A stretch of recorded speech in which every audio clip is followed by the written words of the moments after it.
হযরত বেলাল রাদিয়াল্লাহু তাআলা পয়গম্বরের দরবারে এসে বলে, নবীজি আপনি কি আপনার মেয়ের বাসার খবর রাখেননি? ওগো নবীজি আপনি কি আপনার মেয়ের বাড়ির খবর রাখেননি? নবী আমার ডেকে বলে, ও বেলাল রে, তুমি আমারে কি শুনাইলা? 15 দিন পর্যন্ত রে আমি দিনের দাওয়াতের কারণে আমি বাইরে গিয়েছিলাম, আমি আমার দেশের ভিতরে ছিলাম না। বেলাল রে, আমার মেয়ের খবর কি? বলে আপনার মেয়ে 15 দিন পর্যন্ত ঘরের চুলার ভিতরে আগুন জ্বলে না। 15 দিন পর্যন্ত ঘরে কি নাই? চুলার ভিতরে কি নাই? আগুন নাই। বেলাল রে, আমি আমার মেয়ের খবর নেবার জন্য যাব। একটা দৌড়ায় দিয়ে দিয়েছে বেলাল। বেলালের সাথে কথা বলিয়া আর নবী মুহাম্মদুর রাসূলুল্লাহ সাল্লাল্লাহু আলাইহি ওয়াসাল্লাম দৌড়াইয়া ফাতেমার ঘরের দরজার সামনে ডাক দিছে, মারে তুই আসুসনি? আমার মায়েরা ফাতেমা ঘরের ভিতরে থেকে ডাক দিয়া কয়, আব্বা গো, আমি আপনার ঘরের ভিতরে, আমি আমার ঘরের ভিতরে বসে আছে। আব্বা জান, আমি আপনার সাথে অন্য সময় আপনি ডাক দিলে আমি দৌড়ায় আসি। আজকে আব্বা গো, আমার ঘরের ভিতরে রান্না বান্না করার মতো কোনো জিনিসও নাই। এটার থেকে বড় দুঃখের বিষয় হলে আব্বা জান, আমি ফাতেমা জাহরার পরনে একটা কাপড়ও না, একটা কাপড় পর্যন্ত তাদের ছিল না।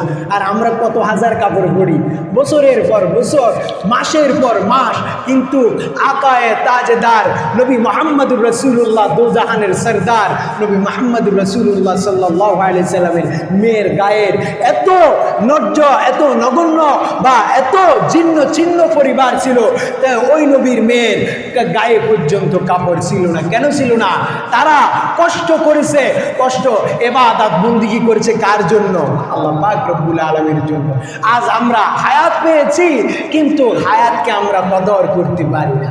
আমার ভাইরা, আল্লাহ পাক রব্বুল আলামিন বলে যে যেই পর্যন্ত ইমানদার হবে তাকে ওই পর্যন্ত পরীক্ষা করা হবে। কারণ নবী আমার ইমানদার ছিল না, এই কারণে নবীরে বেশি পরীক্ষা করছে। নবীর মেয়ে ফাতেমাও ইমানদার ছিল রে। নবীর মেয়ে ফাতেমারও রব্বুল আলামিন পরীক্ষা নিয়েছে। কথা কোন ঠিক কিনা? ফাতেমা ঘরের ভিতর থেকে কান্না আরম্ভ করেছে। ফাতেমা টুকরায় টুকরায় কান্দে আর বলে, আব্বা গো, আমি অন্য সময় আপনি ডাকলে দৌড়ে যাইতাম, আজকে আমার পরনে একটা কাপড় নাই যে আমি দৌড়ে আপনার সঙ্গে যাব। ফাতেমা ঘরের ভিতরে ভাবে আপনার সঙ্গে দেখা করবে, আমার লজ্জাস্থান পর্যন্ত দেখা যাবে রে আব্বা। ওই নবী আমার এবার ডাক দিয়া কয়, ফাতেমা রে, তুমি এবার এখানে বসে থাকো, আমি তোমার কাপড় দিতেছি।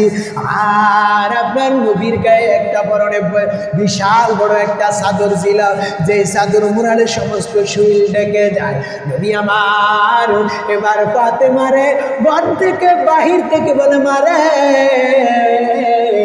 তুই, তোকে একটা কাপড় দিলাম, তুই কাপড়টা একটু নিয়ে নে। ফাতেমা কাপড়টারে ওই চাদরটারে গলার সাথে বাঁধিয়া বলে, ও আমার আব্বা গো, আপনি এবার আসতে পারেন, কোনো অসুবিধা নাই। নবী আমার ঘরের ভিতরে প্রবেশ করবে। হযরতে ফাতেমা ঘরের ভিতর থেকে দরজার খিলিটা খুলিয়ে দিয়া নবী আমার ঘরের ভিতরে প্রবেশ করলে। আমার ভাইরা, গভীর মনোযোগ দিয়া কথাগুলা শুনেন। ফাতেমা জাহরা একজন জান্নাতি মেয়েদের সরদারনি, মহিলাদের সরদারনি হয়েও ইমানদারে তাজা করার জন্য তারা কত কষ্ট করেছে। কথা কোন ঠিক কিনা? কতই না কষ্ট করেছে। ফাতেমা এবার ঘরের ভিতরে যখন বসা ছিল, নবী আমার ঘর থেকে ঘরের ভিতরে যখন প্রবেশ করলো, আমার নবী দেখে ওই জান্নাতে মহিলাদের সরদার হযরতে ফাতেমাতুজ জাহরার দাই নামাজে বসা আছে। চিৎকার মেরে একবার বলেন সুবহানাল্লাহ। নবীর মেয়ে ফাতেমা ওই চাদরটা মোড়াইয়া যাই নামাজের ভিতরে বসা আছে। তারা তারপরে কি কষ্ট করিয়া আল্লাহকে ভুলছে? বলে নাই। তারা নামাজ ছাড়ে নাই, রোজাও ছাড়ে নাই। বলেন তো, এরকম জীর্ণ শীর্ণ পরিবারের ভিতরে তাদের তো ওই কালে তারা খেজুর দিয়েও ইফতার করছে, খেজুর দিয়েও সেহরি খাইছে, আছে না নাই ঘটনা? কিন্তু আমরা কত পরিমাণ আমাদের খানা খাই, অনেক সময় আমরা খানাগুলো অপচয় করে খাইতে পারি না। কিন্তু নবী আমার, নবীর মেয়ে ফাতেমাতুজ জাহরা এরকম একজন নারী, যিনি জান্নাতের মহিলাদের সরদারনি, কিন্তু তেনার ঘরের 15 দিন পর্যন্ত আগুন জ্বলে না। বলেন তো, আজ থেকে 50 বছর এই বছর পর্যন্ত এরকম কোনো ইতিহাস আসেনি যে 3 দিন পর্যন্ত কোনো পরিবারের ভিতরে আগুন জ্বলে নাই? আসেনি না, এরকম কোনো ঘটনা নাই। কিন্তু 1000 বছরের ইতিহাসের দিকে তাকায়া দেখেন, নবীর মেয়ে ফাতেমাতুজ জাহরা এত কষ্ট করেছে যে তাদের ঘরে 15 দিন পর্যন্ত আগুন জ্বলে না। আমার ভাইরা, আল্লাহ পাকের নবী, বিশ্ব নবী, তাজদারে মদিনা, আমার আপনার নবী ফাতেমাতুজ জাহরার চেহারার দিকে তাকায় আছে। ফাতেমা এবার কান্দে।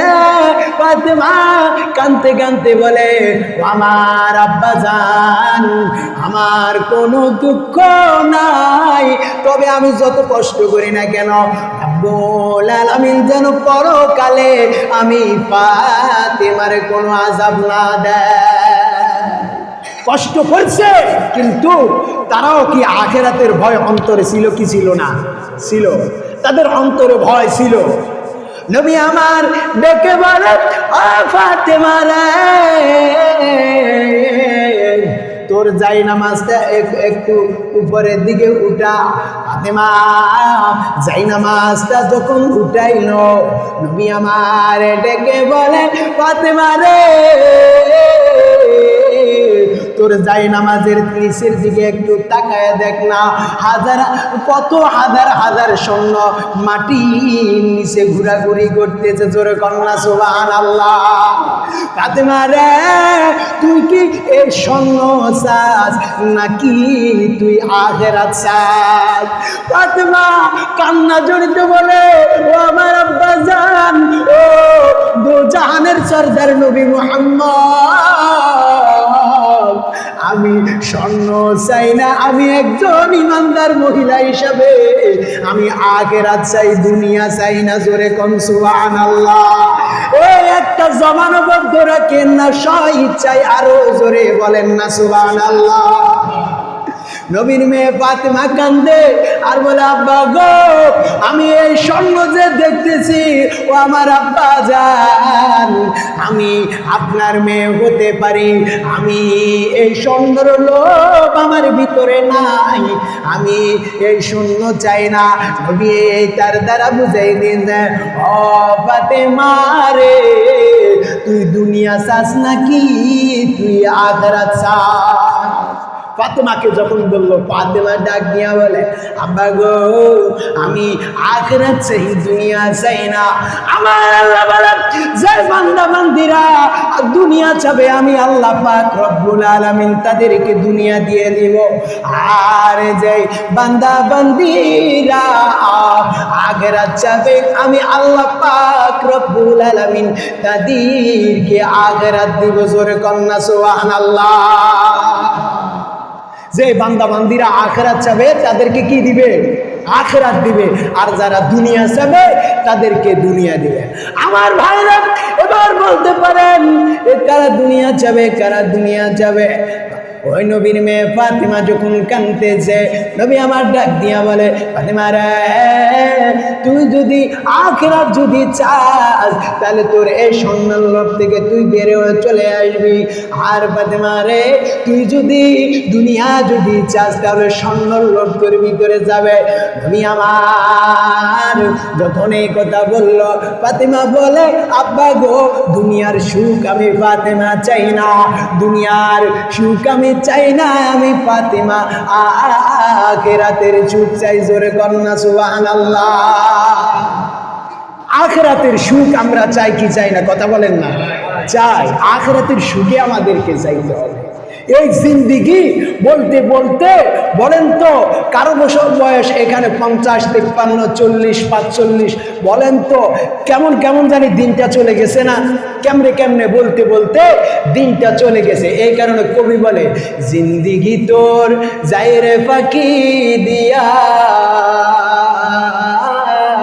রে সোনার আদম, জিন্দিগি তোর যাই রে পাখি দিয়া। জিন্দিগি আমাদের পাখি দিয়ে দিয়েই চলে যাইতেছে। এই জিন্দিগি থেকে কত ওয়াক্ত নামাজ পড়ছেন এটা আপনাদের মনে আছে, আর কারো মনে আছে নাকি? এই জিন্দিগির ভিতর আর ভাইয়েরা, আল্লাহ পাক রব্বুল আলামিন বলেন, ফাতেমা যখন কান্না করলো, ফাতেমা কাঁদতেছে, ফাতেমা মা নবীরে কাঁদতে কাঁদতে বলে, আব্বা গো, ওই যে হাসাইন আর হুসাইন কাঁদতেছে, হাসাইন আর হুসাইন কাঁদতেছে, হাসাইনের কান্না দেখে, হুসাইনের কান্না দেখে আমি ফাতেমা সহ্য করতে পারি না। ফাতেমা কি করতে পারে না? সহ্য করতে পারে না। তাদের কিরকম ক্ষুধা ছিল, আর আমাদের সামান্য ক্ষুধা হইলে আমরা কি খানা ছাড়া বাঁচতে পারি না? আমার ভাইয়েরা, নবীর মেয়ে ফাতেমা আর কান্না কণ্ঠ বলতেছে, আব্বা গো, আমি দুনিয়া চাই না, আমি আখিরাত চাই। আমার ডেকে বলে, ফাতেমা রে, যদি আখিরাত যদি চাস তাহলে দুনিয়াতে হবে। জোরে কন্যা সুবহানাল্লাহ। কষ্টই করতে হবে। কষ্ট কি করতে হবে কি হবে না? কষ্ট ছাড়া কোনোদিন কি মিষ্টি মিলবে? মিলবে না। কষ্ট ছাড়াও আখিরাতের জান্নাত মিলবে না। নবী আমার এবার ডেকে বলেন, ফাতেমা, যে ব্যক্তি দুনিয়া চাই আর যে ব্যক্তি দুনিয়া চাই না, তার উদাহরণ কি ফাতেমা? নবী আমার এবার ডাক দিয়া বলে, ফাতেমা রে, যেই ব্যক্তি দুনিয়া চাবে সেই নামাজ পড়বে না, যেই ব্যক্তি দুনিয়া চাবে সেই নামাজ পড়বে না। আমার ভাইয়েরা, যে ব্যক্তি দুনিয়া চাবে সে রোজা রাখবে না, যে ব্যক্তি দুনিয়া চাবে সেই আল্লাহর ইবাদত বন্দেগি করবে না।